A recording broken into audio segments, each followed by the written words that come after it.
Friends gathered tonight for a celebration of life for a woman who police say took her own life at a Jacksonville shooting range. A police report reveals that she was trying out a gun at the time. So does Florida law require gun ranges to have safety protocols? On your sides, Zach Wilcox verifies.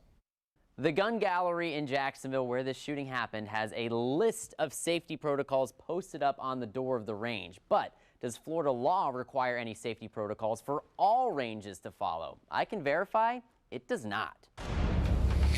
My sources are Jacksonville attorney Alan Rosner and Green Acres gun store manager Zeev Farhat.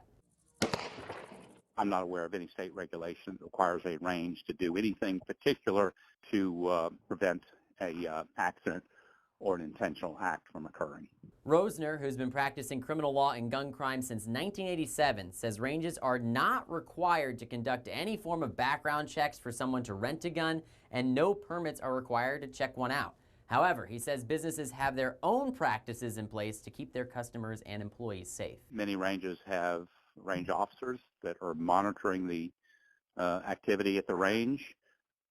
Many ranges require that the person have some level of training, and they will provide the level of training. State law does require a 3-day grace period for purchasing a gun, as well as a background check on criminal and mental history, but those laws do not apply to renting a gun at a range. I've had to turn sales down for people that maybe got mad, offended, maybe there wasn't anything wrong, but that day they just weren't talking right or acting right, you know, and so that's just part of the deal. So to recap, we can verify no state laws are in place to set safety regulations at shooting ranges. They may vary from range to range. In the studio, Zach Wilcox, First Coast News, on your side.